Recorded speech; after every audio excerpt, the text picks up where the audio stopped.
Kalau Anda ingin cepat menghafal Quran, saya berikan satu. Jadi setiap pertemuan satu ya, kita ya. Sepakat? Baik. Yang sekarang kita ambil tentang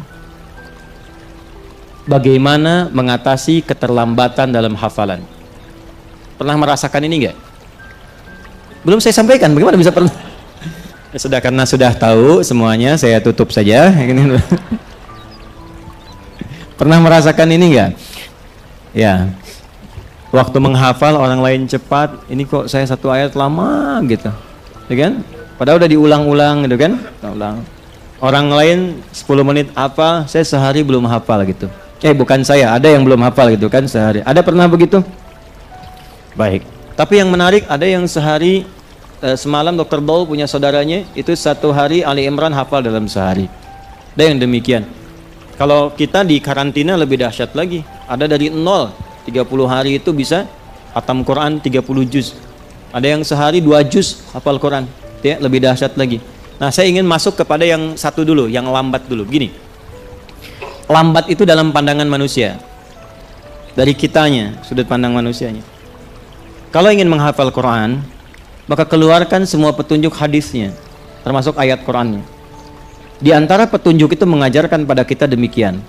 Kalau ada orang yang berusaha menghafal dan mengulang-ulang, tapi merasa kemudian belum cepat hafal, maka biasanya Allah ingin memberikan hadiah 2 hal kepada dirinya yang belum tentu diberikan kepada orang yang merasa cepat menghafalkan Qurannya.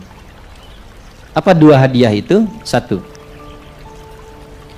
ingin menambahkan pahala kepadanya yang menghapus dosa-dosa yang pernah ia kerjakan sebelumnya, sebelum Allah mudah menanamkan Quran pada jiwanya. Kadang begini, ada orang yang selama ini sibuk terus pengen menghafal, ya kan? Allah nggak bikin cepat langsung hafal tuh, tapi dibuat dulu berkali-kali, berhari-hari. Nah, itu jadikan cara melihatnya begini, kamu kemana aja selama ini, ya kan? Boleh jadi ada kesalahan-kesalahan yang pernah dikerjakan, kekurangan-kekurangan yang pernah dilakukan. Nah, masih ingat bukankah 1 hurufnya 10 kebaikan? Kalau orang baca dzalikal kitabu la raiba fihi hudal lil muttaqin, sekali baca hafal selesai, cuman dapat sekian huruf kalikan. Tapi bagi Anda yang mengulang dzalikal kitabu dzalikal kitabu dzalikal kitabu, berapa banyak pahalanya?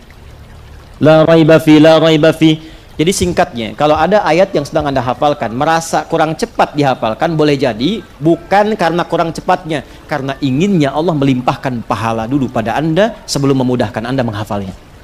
Jelas? Karena itu saya sarankan, sebelum menghafal Quran, niatkan pula ibadah ini di antara pahalanya untuk mengalir kepada orang tua kita. Sehingga ketika kita mulai menghafalkannya, kita menikmatinya. Walaupun terasa agak lambat, pahala banyak mengalir. Mungkin yang diinginkan oleh Allah, cahaya itu mengalir pada orang tua yang telah meninggalkan kita dulu. Paham?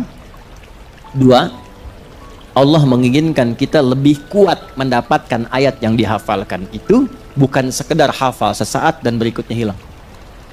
Karena itu biasanya ada seseorang yang ketika diminta menghafal, orang melihat seperti lambat. Padahal di sisi lain Allah ingin menguatkan kekuatan ingatannya, sehingga menajamkan hafalan itu sehingga tidak mudah dilupakan dalam hidupnya. Jelas? Nah, jadi kalau sedang menghafal Quran tiba-tiba merasakan, oh kok saya susah begini, jangan dianggap itu, hilangkan semua persepsi itu, datangkan keterangan hadisnya seperti yang tadi saya sampaikan. 1, rasakan Allah ingin melipat gandakan pahala dulu sebelum memudahkan menghafalkannya. Dan yang kedua, Allah ingin menajamkan kekuatan ingatan di ayat yang sedang kita hafalkan itu sebelum memudahkan yang lainnya. Karena sifat ini tidak akan terjadi di semua ayat. Tidak akan terjadi. Saat menghafal Quran itu ada ayat yang mudah gitu kan, enak, nyaman, gampang. Tiba-tiba ada yang agak lama, tiba-tiba ada yang lama sekali tuh, nggak semuanya. Dan yang paling dahsyat, ada yang awalnya susah, kesananya gampang semua.